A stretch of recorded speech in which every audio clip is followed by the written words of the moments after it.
Before I begin this video, I have to first say that there's been a huge amount of removals of content creators on YouTube recently, specifically people who speak against leftist narratives, as you know.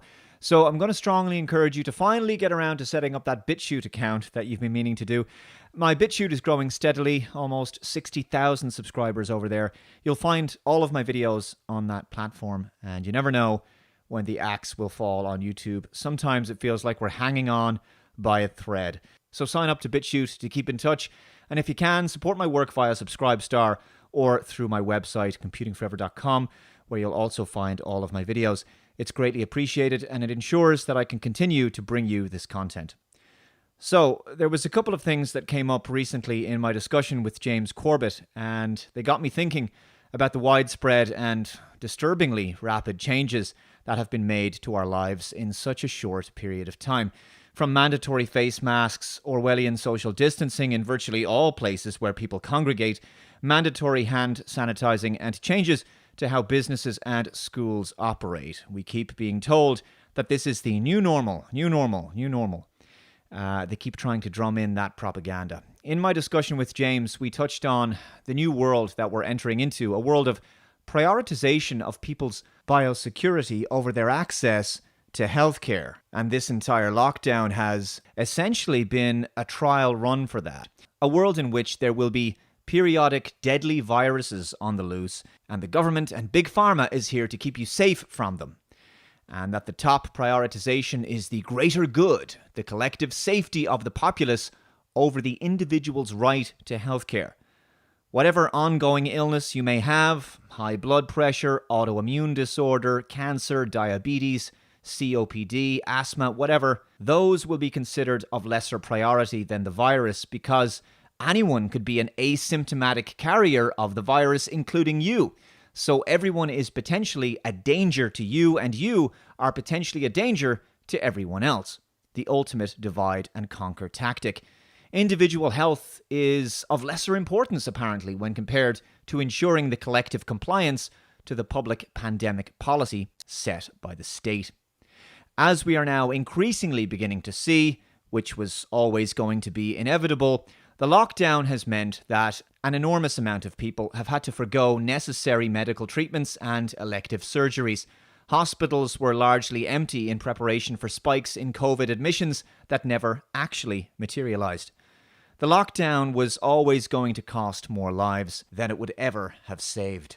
With the reopening gradually happening, hospitals now will be swamped with patients whose untreated medical conditions will have worsened during the lockdown, and in the case of many cancer patients, will have progressed further, thus likely leading to unnecessary levels of death. But the priority was given to protecting people from a virus that the vast majority of people would be largely unaffected by, so it was never about keeping them healthy. James went on to compare the current paranoia about asymptomatic carriers as being similar to the paranoia that followed 9/11. That everyone everywhere, perhaps even people you know, your friends or neighbors, they could all be terrorists. Now it's they could all be asymptomatic carriers. And as I've described in my video, The Rationalization of Tyranny, after 9/11, the populace consented to the absurd, draconian and intrusive policies that followed, including compromising their privacy. In airports, the masses went along with the removal of their belts, their shoes, pat-downs, bags being opened, body scanners. Even 90-year-old granny in a wheelchair would now be treated as if she too could be a terrorist. You never know. And so, after my conversation with James, I was thinking about what might well be coming down the track. Bill Gates has talked about a bioweapon possibly being pandemic too. Sounds like telegraphing to me. The idea of a bioterrorist attack is kind of the nightmare scenario because they're a pathogen with a high death rate would be picked. Now, the good news is, I'm not trying to depress you, it's tough enough right now. Most of the work we're going to do to be ready for pandemic 2, I call this pandemic 1, most of the work we'll do to be ready for that are also the things we need to do to minimize the threat of bioterrorism. Apparently, Bill Gates can just predict the future. Well, we know that there's a contrived narrative being spun to create a new Cold War between the West and the likes of Iran, China, Russia, North Korea, etc. But of course, this is only ever done to create a bogeyman, so as to cow the populace into fear and compliance. The true enemies of the global oligarchs and technocrats are, of course, the people. The war is being fought against us. A Cold War with an international enemy is just an excuse to introduce widespread societal changes and control measures to bring about the new world order as per Agenda 21. And so I think what we might see is a combination of the current virus narrative and the war on terror narrative together. So we might start hearing governments complain about bioweapons from enemy nations being launched in the West, and therefore everyone you know, maybe even you, could be a carrier of this new deadly viral strain. So therefore, the anti-terrorism powers currently on the books could be expanded to force the populace to comply with mandatory testing and vaccination in the interests of not only fighting a virus, but also fighting bioterrorism. I don't think this is a very big stretch. As I've said in a discussion I had with John Waters some time ago, at present with the COVID-19 narrative, it's as if we're all being treated like possible virus-carrying sleeper agents. It's as if they want us to believe that we don't even know how dangerous we are to each other. The mask wearing and social distancing is about tearing humanity apart and not only dehumanizing the individual, but conditioning people into believing that contact with another human being, especially a stranger, is dangerous, possibly as dangerous as coming into contact with a feral animal like a rat that's covered in disease. I'm concerned that our society will become one of pathological risk aversion. A species that fears contact with itself is not one that can survive. That should be obvious. The idea that a people would live in fear of each other because they think that a person might be an unwitting carrier of a bioweapon virus, well, that's only going to further heighten social tensions, distrust, suspicion, and fear, especially when a person refuses to comply with the policies and regulations. The truly sinister psychological warfare at play here is the social enforcement of the authoritarian government policies. Peer pressure, emotional blackmail, that kind of thing. So to qualify as a good citizen, one must comply with an ever-increasing laundry list of policies and requirements. Keep your distance, wear a mask for everyone else's safety, sanitize your hands, wear gloves, stand on the circles, follow the arrows, don't shake hands, and then eventually get vaccinated and provide proof of your vaccination, which, as we know, will come in the form of a digital immunity passport.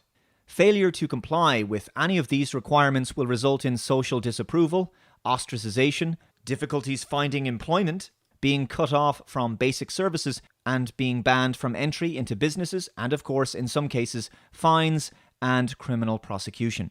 People who refuse to go along with all this will be shamed and perceived as being an enemy of the people and the state and a national security threat.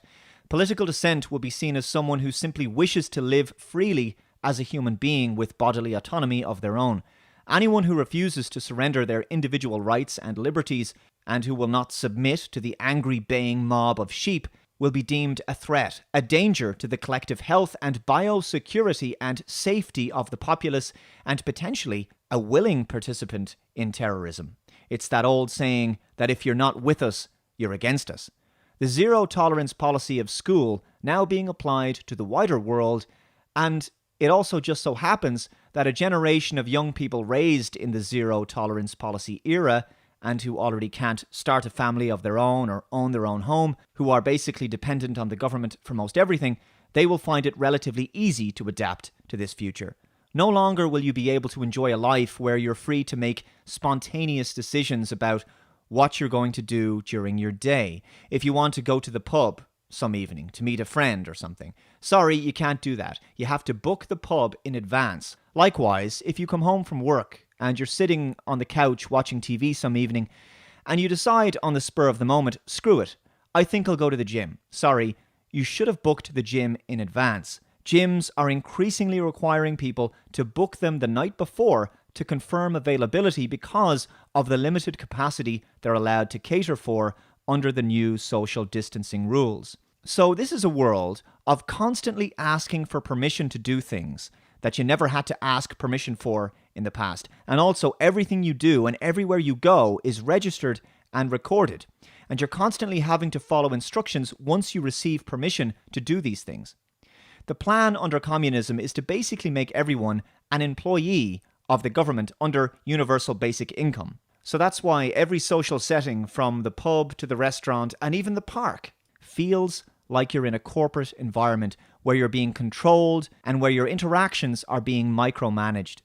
This article is from the Daily Mail. How the vastly different new normal will look when the UK reopens on July 4th. From pubs without bar service to hairdressers without chit-chat and cinemas with antiviral fogging machines.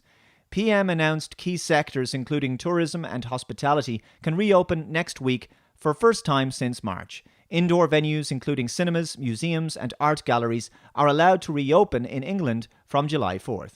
But they will be forced to follow social distancing guidelines, meaning a very different experience for Britons. A brave new world indeed. 2 households will also be able to gather indoors, meaning families will be able to reunite for the first time in months, though social distancing rules are still in place. Think about that for a second.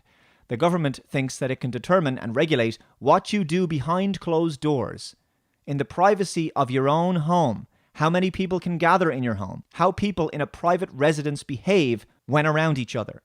No hugs for Granny yet, as families are given the green light to meet indoors, but must stay socially distant.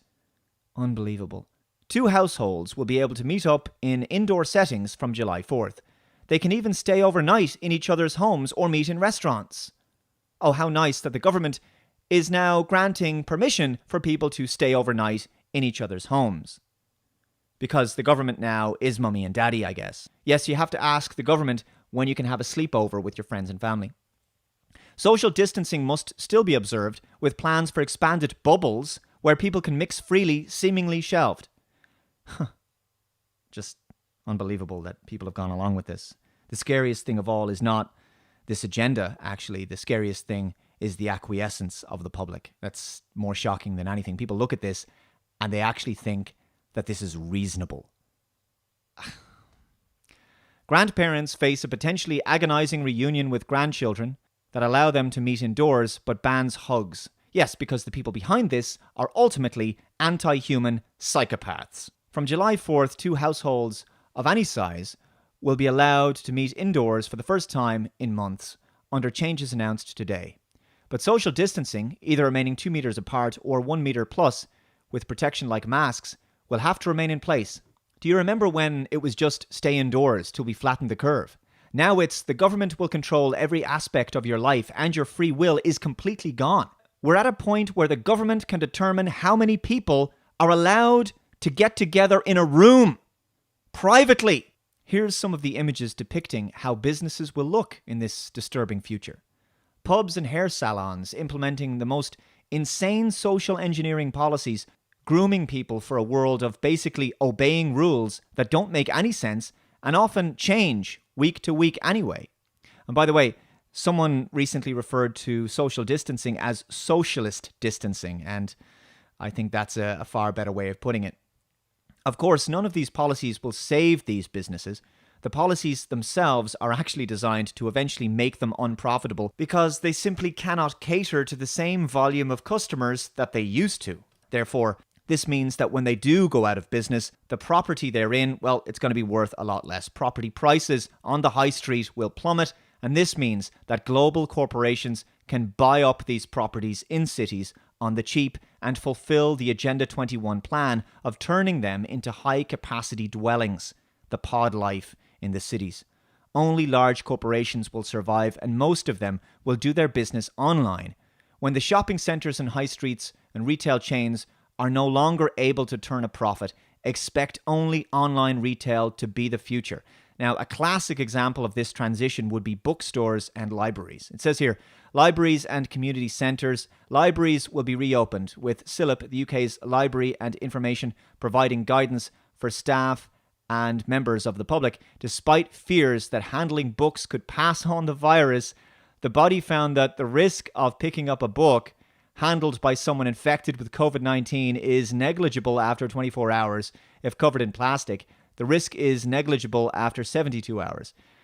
This means books could be quarantined This means books could be quarantined after being returned with a delay before they are back on the shelves. Libraries are also expected to set up appointments and click and collect systems to manage that's supposed to be footfall and discourage browsing. So no longer will you be able to just casually walk into a bookstore and just browse around.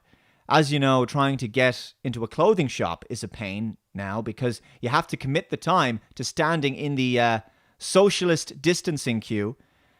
But in the case of bookstores and libraries, this idea that books carry COVID and need to be quarantined for 24 and 72 hours after they've been handled is yet more insanity. A book apparently carries the COVID after you pick it up, but you can go to the grocery store, pick up like a carton of milk or a can of peas, and then decide that you don't want to buy them and put them back down on the shelf. The grocery store items apparently don't need to be quarantined. How odd.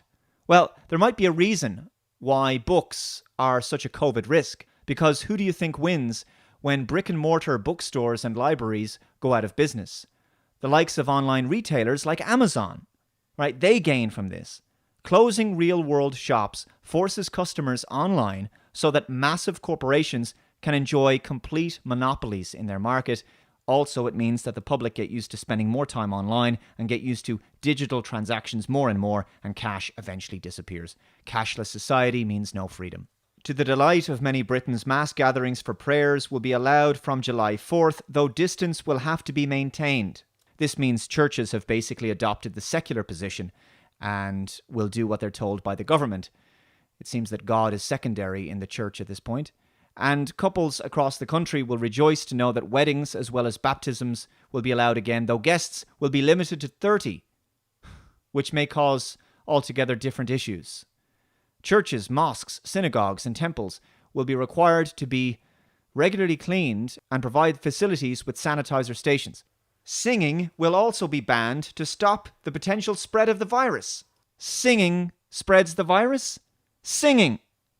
I've heard it all now. No joy, fun, or levity will be allowed in this brave new world, it seems. And by the way, in Ireland, make sure you don't overstay the designated 105 minutes in the pub. Yes, after you've booked your pub, you have to sit at a table with your friends. You're not allowed stand at the bar. No dancing, no live music. So that's the end of Irish culture in pubs. No ceilidhs, no traditional Irish music, no Irish dancing.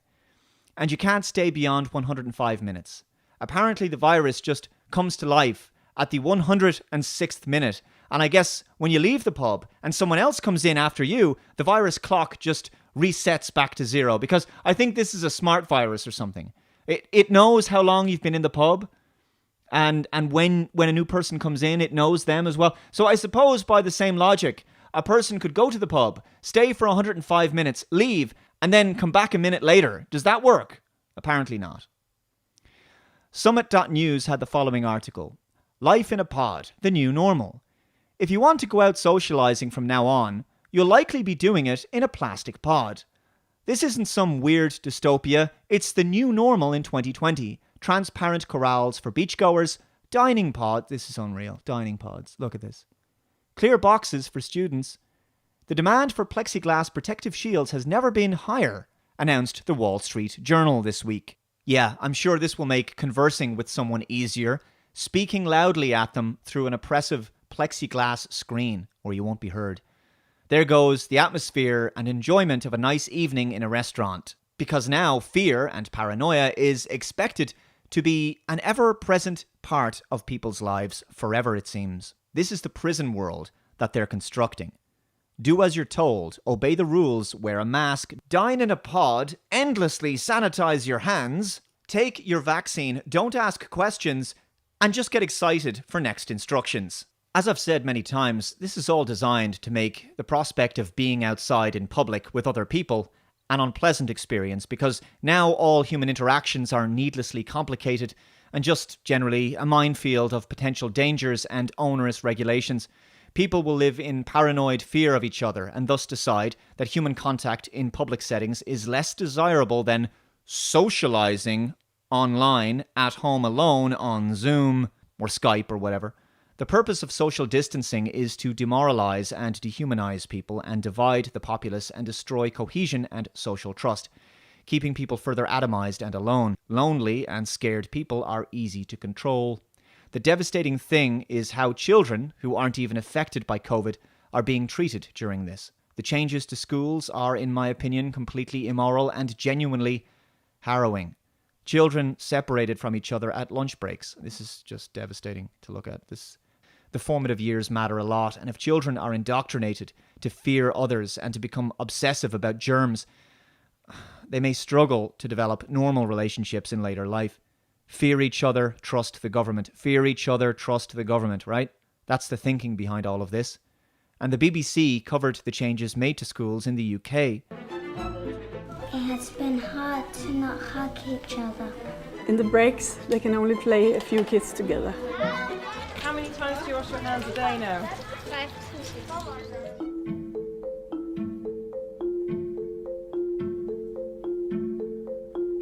Normally they sit 2 and 2. The class of 20 is being cut down to 2 groups of 10. So the red tape running down the middle effectively separates the children off from each other, and both sides are now not allowed to mix, so they're kept separate during the whole day. It's playtimes that feel the most different because the classes are broken down into even smaller groups, so the kids just have 4 other children that they're allowed to play with. This is anti-human. These are factories of indoctrination, schools looking more like camps of some kind.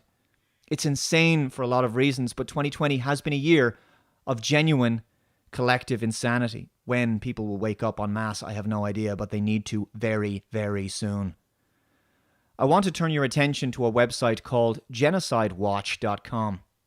I wanted to focus on this listing of the 10 stages of genocide. Classification is the first one. That's the breaking people down into categories to create a them and us kind of situation. Symbolization, that's the naming of these categories. Discrimination, which is the denying of rights to a particular group. Dehumanization, which I'll get to in a moment. And then there's organization, polarization, preparation, persecution, extermination, and finally denial. Now, I think we may be entering the dehumanization phase. The mask already dehumanizes people, but so too does all the new social distancing rules that we're following. They run counter to our very nature and rob us of a life of meaning, love, joy, connection, and hope. Sadly, the magic propaganda spell that's been cast on most of the population has been alarmingly successful. The dehumanizing process has multiple levels, especially when paired with the classification stage. The unmasked person is seen as a safety threat, a health risk. Dehumanizing and unflattering language will be used to describe them. People who refuse the vaccination will be described as being anti-science. Who would ever be against being vaccinated against a deadly virus that all the experts say is as bad as the Spanish flu? That's insane. And so therefore, those people can't be taken seriously. There's something wrong with them. They're a danger to themselves and others. This is how the Soviet Union looked upon political dissenters. These people are not well. They're mentally unstable. They cannot make sensible decisions for themselves, and their decisions could hurt other people, which is why they should be avoided and shamed for placing our communities in jeopardy with their selfish stupidity. That will be the kind of logic, and I'm already seeing that kind of thing. That kind of argument is being made online. I'm seeing it on social media. In the future, the vaccinated person wearing the mask will think of themselves clean, healthy, and safe, and they may see the unmasked and unvaccinated person as the other, as a potential hazard and someone who is unclean, unhealthy, and riddled with disease. This will further fragment society because the right and good thing to do, to be a good citizen, is to obey what the government says, to wear the mask, and of course to take the vaccine. In Scotland, it's already been said that face masks are to be mandatory in shops from next week. So that will be in Ireland before too long as well, I'm sure. So that means you can't buy food in the shop unless you have a mask. It's not difficult to see this one day becoming, you can't buy food in the shop unless you're vaccinated. Jacinda Ardern, the New Zealand Prime Minister, has recently said the following. I've got a number of questions about people refuse, what do we do if someone refuses to be tested? Well, they can't now. If someone refuses in our facilities to be tested, they have to keep staying. So they won't be able to leave after 14 days. they have to stay on for another 14 days. So it's a pretty good incentive. You either get your tests done and make sure you're cleared, or we will keep you in a facility longer. So I think most people will look at that and say, I'll take the test. So that's mandatory testing. How long before this evolves to, if you go to a hospital for some reason because maybe you broke your arm, who knows, you can't leave until you're vaccinated?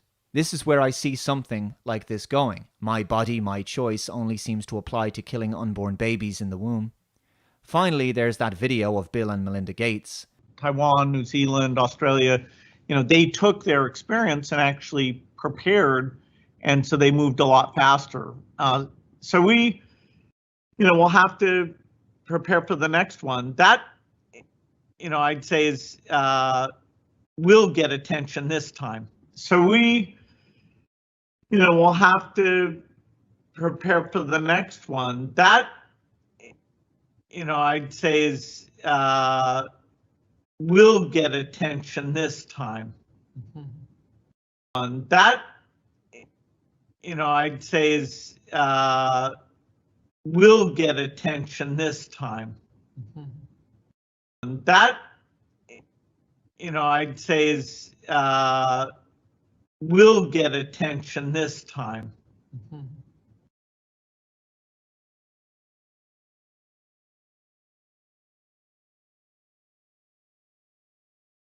Will get attention this time. What? Why isn't this front page news? And he says, we have to prepare for the next one. The next one. The next pandemic, basically. The two of them smile as he says, we'll get attention this time. It sounds like a supervillain saying, I'll get you next time. This is unbelievable. He's basically saying he knows another virus is coming. And he's sinisterly suggesting that it's going to be worse than COVID. And the two of them are just sitting there anticipating it with great enthusiasm. Could it be the bioweapon that he referred to previously? This guy doesn't have magical powers to see into the future. So there's obviously a plan here and he knows it. It's like he predicted a major pandemic for years and it happens. And, this is just like how Fauci said back in 2017, there will be a surprise outbreak during Trump's presidency. Is that there is no question that there will be a challenge to the coming administration in the arena of infectious diseases, both chronic infectious diseases in the sense of already ongoing disease, and we have certainly a large burden of that, but also there will be a surprise outbreak. Right, this thing was planned, and it seems clear that another one is now being planned. No one in the media asks, sorry, excuse me, Bill, what do you mean by that? What do you know that we don't? It almost sounds like you're planning something, Bill.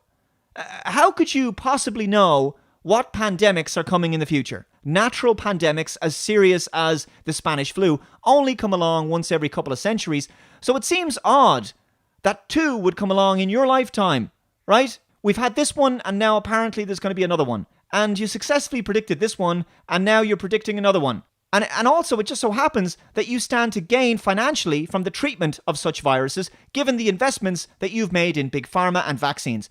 This is a very suspicious statement for you to make, Bill. Would you like to clarify how you can make these claims with such confidence, and why you and your wife find such future deadly global pandemics a reason to smile? But no one in the mainstream asks these kinds of questions. Anyway, I'll conclude this video here. Please subscribe to me over on BitChute, as I said, because most channels that challenge the communist left, I think we can call them at this point, will likely be removed in due course. The truth will not be stopped. It will simply find a new means of reaching the people.